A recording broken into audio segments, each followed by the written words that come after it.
Alhamdulillah nahmaduhu wa nasta'inuhu wa nastaghfiruh wa na'udzu billahi min shururi anfusina wa min sayyiati a'malina man yahdihillahu fala mudilla lahu wa man yudlilhu fala hadiya lahu ashhadu an la ilaha illallah wahdahu la sharika lahu wa ashhadu anna Muhammadan abduhu wa rasuluh amma ba'd fa inna asdaqal hadithi kitabullah wa khairul hadi hadi Muhammadin sallallahu alaihi wasallam wa syarrul umuri muhdatsatuha wa kullu muhdatsatin bid'ah wa kullu bid'atin dhalalah wa kullu dhalalatin finnar. Sidang Jumaat yang dirahmati Allah, Allah Subhanahu wa taala berfirman, "Ya ayyuhalladzina amanu taqullaha haqqa tuqatih wa la tamutunna illa wa antum muslimun." Wahai orang-orang yang beriman, hendaklah kamu bertakwa kepada Allah dengan sebenar-benar takwa, dan janganlah kamu mati melainkan kamu dalam keadaan menyerah diri kepada Allah. Allah Subhanahu wa taala telah mengurniakan kepada kita agama Islam dan nikmat yang terbesar yang diberi oleh Allah kepada kita ialah iman dan Islam. Jika dibandingkan dengan seluruh nikmat lain yang ada pada kita, tidaklah dapat dibandingkan dengan iman dan Islam yang kita ada. Dengan iman dan Islam inilah kita selamat di sisi Allah. Kita selamat bagi kehidupan yang sebenar. Oleh kerana iman dan Islam merupakan sesuatu yang paling berharga, maka iman dan Islamlah yang wajar untuk kita pastikan ia diwarisi oleh anak-anak kita, zuriat keturunan kita, orang-orang yang kita kasihi. Nabi Ibrahim alaihi salam, apabila dia menyiapkan Kaabah bersama dengan anaknya Ismail, dia berdoa kepada Allah, Rabbana waj'alna muslimaini laka wa min dhurriyyatina ummatan muslimatan lak. Wahai Tuhan kami, jadikanlah kami berdua ini menyerah diri kepadamu, yakni Islam kepadamu, dan daripada zuriat keturunan kami umat yang menyerah diri kepadamu. Kemudian dia berdoa, menyambung doanya, Rabbana wa ba'ath fihim rasulan minhum yatlu alaihim ayatika wa yuallimuhumul kitaba wal hikmah wa yuzakkihim. Ya Allah, hantarlah untuk mereka di kalangan mereka rasul yang mengajarkan kepada mereka kitab dan hikmah dan mensucikan mereka daripada dosa. Inilah Nabi Ibrahim alaihi salam. Inilah Nabi Ismail alaihi salam. Demikianlah kita diajar di dalam agama ini. Anak-anak adalah merupakan amanah Allah Azza wa Jal kepada kita. Nabi SAW dalam hadis yang diriwayatkan oleh Abu Dawud, Nabi menyatakan, muru awladakum bis salah wa hum abna'us sab'a wadribuhum 'alaiha wa hum abna'u 'ashr wa hum abna'u 'ashra sinin wa farriqu bainahum fil madaji'. Suruhlah anak-anak kamu bersalat ketika mereka itu berumur 7 tahun. Yakni 7 tahun bapa dah mula suruh bersalat. Bayangkan 7 tahun disuruh salat sehari 5 kali. Wadribuhum 'alaiha wa hum abna'u 17 sinin, dan pukullah mereka ketika mereka umur 10 tahun jika mereka tak bersalat. Yakni jika dibandingkan 7 tahun diperintahkan 5 kali sehari selama 3 tahun, berarti beratusan ribuan kali anak itu diingatkan tentang salat. Maka hampir mustahil untuk ketika dia berumur 10 tahun dia dipukul kerana tidak menunaikan salat, kerana sejak 3 tahun sehari 5 kali dia disuruh untuk menunaikan salat. Kerana tarbiyah, pendidikan, aturan, tanda sayang dan kasih bapa kepada anak. Malangnya ramai di kalangan orang yang mungkin bersungut panjang atau bermarah besar dia, marah besar dia apabila anak dia tidak hadir ke kelas pengajian, dan itu bagus, ataupun melakukan kesalahan yang lain, tetapi tidak marah dia apabila anak dia tidak menunaikan salat sedangkan sudah berusia baligh dan seumpamanya.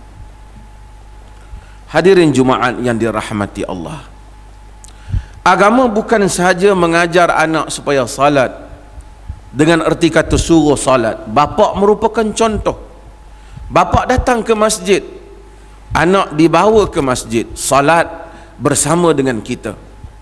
Ia melihat pergerakan salat, ia melihat bagaimana kaum muslimin berada di dalam masjid. Apabila masjid dipenuhi dengan kanak-kanak, tanda merupakan kita sedang mewariskan agama ini kepada generasi yang berikutnya. Maka dengan itu masjid hendaklah mesra kanak-kanak. Dan masjid di dalam seluruh negeri Perlis ini hendaklah mesra kanak-kanak, supaya apabila mereka membesar, apabila mereka membesar, kekal di dalam ingatan mereka kenangan yang manis ketika mereka hadir ke masjid ke semasa usia masih kanak-kanak. Tidak boleh jawatan kuasa masjid ataupun orang-orang dewasa yang hadir ke masjid bersikap keras dan kasar dan menganggap kehadiran anak-anak ke masjid itu sebagai satu masalah. Ia adalah satu rahmat apabila kita melihat, khususnya di dalam bulan Ramadan ini, apabila anak-anak hadir, kanak-kanak hadir ke masjid. Tanda ini merupakan tempat yang mereka suka, dan tabiat kanak-kanak seperti kanak-kanak. Kadangkala ada di kalangan mereka kekeliruan, kadangkala mereka bercakap dan seumpamanya. Peranan orang-orang dewasa mendidik. Oleh kerana itu, jangan dipisahkan saf kanak-kanak daripada orang tua-tua, daripada orang dewasa. Nabi SAW tidak melakukan hal ini. Sebahagian orang-orang kita mempunyai khurafat, kepercayaan yang khurafat. Kononnya jika anak-anak itu belum lagi berkhatan, maka jika ia berada dalam saf orang dewasa, maka batal seluruh safnya. Ini adalah dakwaan dan anggapan yang tidak benar. Rasulullah SAW salat. Ibnu Abbas, dalam riwayat Ibnu Abbas, apabila dia salat di rumah Maimunah, di belakang Nabi SAW, dia salat di sebelah kiri, Nabi SAW memegangnya dan menjadikan dia berada di sebelah kanan Nabi. Faja'alani an yaminih, baginda menjadikan aku berada di sebelah kanannya. Ketika itu Ibnu Abbas belum pun berusia 7 tahun. Ketika Nabi pergi bersalat di rumah seseorang yang memintanya Nabi bersalat di rumahnya, Anas bersalat di belakang Nabi bersama dengan seorang anak yatim. Kata Anas, wasafaftu ana wal yatim wara'ahu wal ajuzu min wara'ina. Aku bersaf dengan satu saf dengan seorang anak yatim di belakang Nabi SAW, dan wanita tua itu berada di belakang kami. Bahkan dalam hadis Nabi SAW, ketika Nabi bersalat, Nabi pernah ya ummun nas wa Umamah binti Abi As wa hiya ibnatu Zainab bint Nabi sallallahu alaihi wasallam ala atiqih, fa idza raka'a wada'aha wa idza rafa'a min as-sujud a'adaha. Dalam riwayat Bukhari, Nabi pernah bersalat dalam menjadi imam. Ketika itu cucunya, yaitu Umamah binti Abi As, yang merupakan anak Zainab binti Rasulullah, anak Zainab binti Nabi sallallahu alaihi wasallam, Nabi letakkan cucunya itu di atas bahu. Apabila baginda nak sujud dan rokok, baginda letak. Apabila baginda berdiri, baginda mengangkatnya kembali. Demikian mesranya Nabi sallallahu alaihi wasallam. Bahkan dalam satu riwayat An-Nasai yang sahih, ketika satu hari Nabi SAW bersalat, sahabat dapati lama Nabi sujud.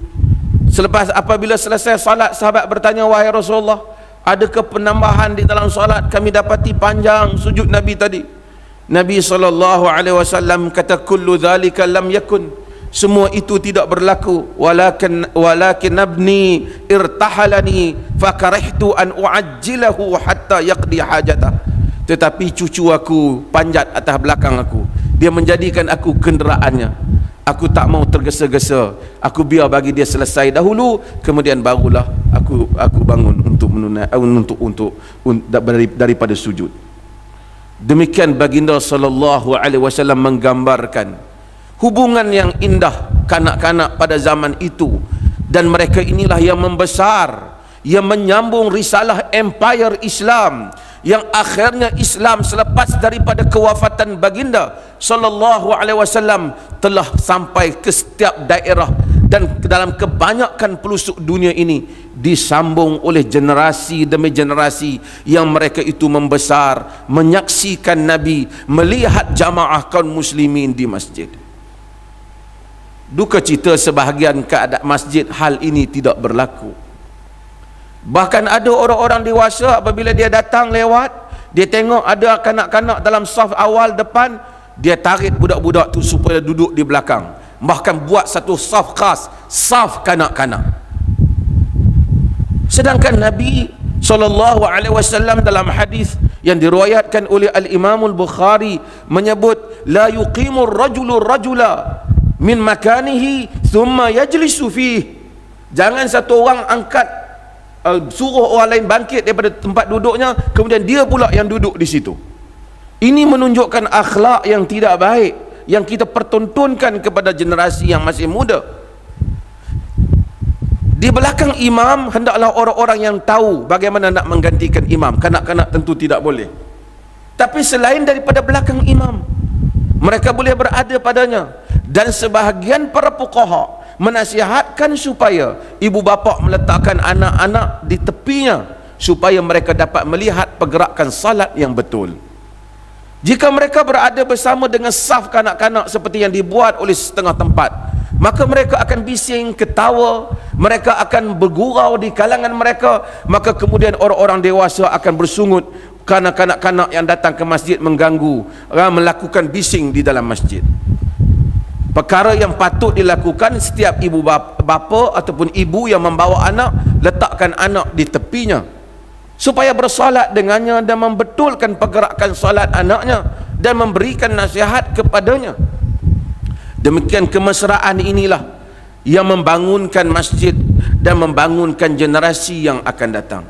Maka mudah-mudahan masjid di dalam negeri ini insya-Allah senantiasa dimakmurkan oleh kita semua dan dimakmurkan oleh generasi yang akan menyambung perjuangan, menyambung risalah Islam yang diwariskan di dalam masjid seperti mana yang kita lakukan pada hari ini insya-Allah. Nabi itu rahmah. Kata Anas apabila dia mendengar tangisan kanak-kanak, kana Nabi sallallahu alaihi wasallam idza sami'a buka as-sabi yukhaffif salatahu rahmatan li ummihi. Nabi itu apabila mendengar tangisan budak, baginda akan meringankan salatnya kerana simpati kepada ibunya. Mudah-mudahan Allah Subhanahu wa taala menjadikan masjid di dalam negeri ini dengan penuh rahmat, dan apabila kita terutama mereka yang terlibat memakmurkan masjid, kita semua menunaikan apa yang Allah Subhanahu wa taala sebut.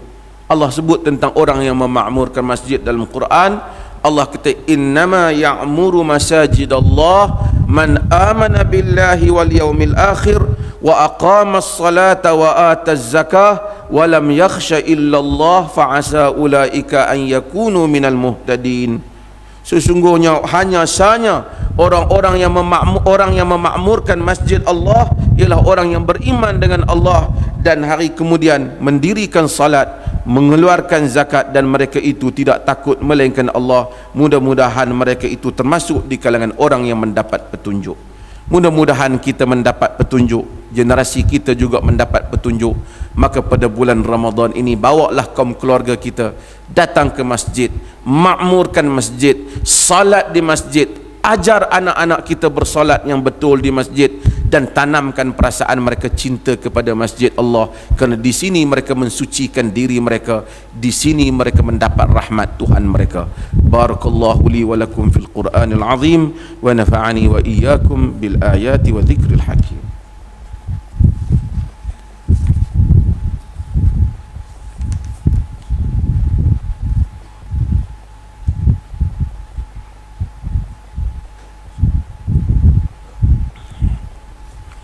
Alhamdulillah. Alhamdulillahilladzi arsala rasulahu bil huda wa dinil haqq liyudhhirahu 'ala ad-dini kullihi walau karihal kafirun. Asyhadu an la ilaha illallah wahdahu la syarika lah wa asyhadu anna Muhammadan 'abduhu wa rasuluh. Allahumma salli wa sallim ala habibina sayyidina Rasulillah wa ala alihi wa sahbihi wa man tabi'ahu wa nasarahu wa wala. Amma ba'd. Fa ya ayyuhal ikhwatul mu'minun, usikum wa nafsi bi taqwallah wa tazawwadu fa inna khaira zadi wat taqwa. Sidang Jumaat yang dirahmati Allah, antara sunnah yang diajar oleh Nabi pada bulan Ramadan ini yang semua kita tahu ialah Nabi SAW kata, Inna ma'syaral anbiya umirna bi ta'jilil fitrina wa ta'khiri sahurina. Kami sekalian para nabi ini diperintahkan supaya menyegerakan buka puasa, yakni apabila masuk waktunya, dan melewatkan sahur. Maka sunnah bersahur, berbuka puasa itu apabila sampai waktu hendaklah kita berbuka, jangan ditangguh. Dan sunnah dalam bersahur itu melewatkan sahur. Adapun orang-orang yang bersahur pada pukul 4, pukul 4:30 masih terlalu awal. Kata Zaid bin Thabit, kadar sahur Nabi dan salat 50 ayat, 50 ayat, yakni beberapa minit. Nabi kata, kulu washrabu hatta yu'adzina Ibnu Ummi Maktum. Makan dan minumlah sehingga azannya Ibnu Ummi Maktum.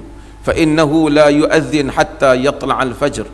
Dia tidak akan azan melainkan setelah terbitnya fajar, yakni masuknya waktu subuh. Maka melewatkan sahur adalah merupakan sesuatu yang sunnah, kerana agama ini sesuatu yang rahmat. Dia suruh kita, larang kita makan, dia beri pahala. Dia suruh kita buka makan, dia juga beri pahala Allah Ta'ala. Dia suruh kita makan supaya besok tidak letih bekerja, juga diberi pahala. Rahmat Tuhan, suatu agama Tuhan yang rahmat, yang kita sebut Alhamdulillahirabbil alamin, yang kita pujinya, yang sentiasa ingin memberikan pahala kepada kita. Kita makan pun diberi pahala, kita tahan makan juga diberi pahala. Dia suruh kita lewat makan supaya kita ada tenaga, diberikan pahala. Dia suruh kita bangun sahur supaya kita berdoa, kerana ketika itu doa kita mustajab. Ketika itu dia ingin menerima doa, dia jadikan waktu yang dimustajabkan doa. Dia didik kita, dia asuh kita yang jarang bangun sahur, yang jarang qiyamul lail, bangun qiyamul lail, berdoa semasa waktu sahur sepanjang bulan Ramadan ini. Dan kemudian akan menjadi tabiat yang kita bawa di dalam kehidupan. Ramadan ini 30 hari ataupun 29 hari sahaja. Kita akan dapati pada hari-hari awal, alhamdulillah, masjid begitu penuh. Tapi bila hari demi hari mula akan ada orang yang berkurangan, masjid yang berkurangan, kita sabarlah untuk mengambil kelebihan daripada 30 hari ini. Kerana kelebihan ini tidak berulang. Walaupun hari-hari mungkin datang, tapi Ramadan mungkin tidak sempat kita kecapi pada tahun yang akan datang. Allah menjadikan Ramadan ini semata-mata untuk membolehkan kita dapat pahala. Kita sabar pada ayyamul qalail, pada hari-hari yang sedikit. Pada hari-hari yang sedikit itu diberi peluang mengutip pahala sebanyak-banyak, maka kutiplah pahala. Hadirlah ke masjid, hadirlah berjamaah, bacalah Al-Quran, berqiyamul lail, bersahur, berpuasa, dan menjaga perkataan kita daripada perkara yang salah. Mudah-mudahan Allah Subhanahu wa ta'ala merahmati kita. Innallaha wa malaikatahu yusalluna 'alan nabi ya ayyuhalladzina amanu sallu 'alaihi wa sallimu taslima. Sesungguhnya Allah dan malaikatnya berselawat kepada Nabi. Wahai orang-orang yang beriman, hendaklah kamu berselawat dan salam pada Nabi. Allah berselawat kepada Nabi, maksudnya Allah menurunkan rahmat. Malaikat berselawat kepada Nabi, maksudnya malaikat memohon doa kepada Allah untuk Nabi. Kita berselawat kepada Nabi, kita memohon istighfar, kerahmat dan keampunan untuk Nabi. Hakikatnya kita memohon untuk diri kita sendiri, kerana kita itu kurang mengingati jasa Nabi SAW. Maka marilah kita memperbanyakkan selawat kepada baginda.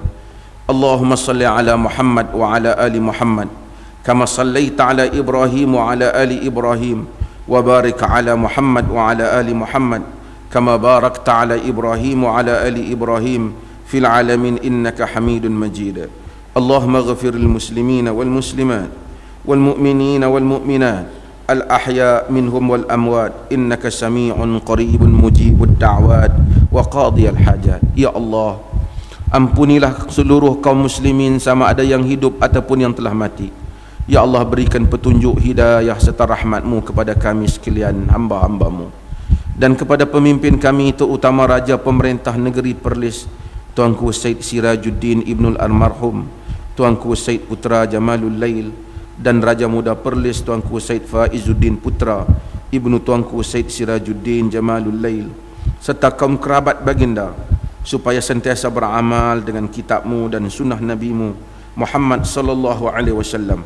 Dan Engkau lanjutkan usia baginda berdua dalam keadaan selamat, sihat sejahtera, dan semoga dengan kesihatan yang baik yang Engkau kurniakan kepada baginda berdua, terlaksanalah pemerintahan yang adil lagi diredai oleh-Mu.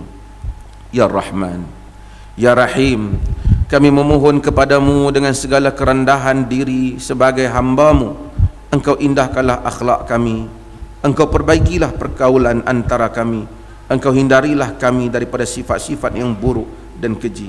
Ya Allah, Engkau martabatkanlah setiap hamba-Mu yang berpegang kepada Quran dan sunnah Nabi-Mu sallallahu alaihi wasallam. Ya Rahman, Ya Wadud, Engkau semarakkan dalam jiwa kami kasih sayang kerana-Mu, sehingga tersebarlah cinta dan kasih yang Engkau redai. Engkau baikilah keluarga kami, anak isteri kami, saudara mara kami, jiran tetangga kami, dan seluruh yang kami kasihi. Allahumma aslih lana dinana alladhi huwa ismatu amrina, wa aslih lana dunyana allati fiha ma'ashuna, wa aslih lana akhiratana allati fiha ma'aduna, waj'alil hayata ziyadatan lana fi kulli khair, waj'alil maut rahatan lana min kulli syarr. Barakallahu li wa lakum fil Qur'anil azim, wa nafa'ani wa iyyakum bil ayati wa dhikril hakim, wa taqabbala minni wa minkum tilawatahu innahu huwas samiul alim.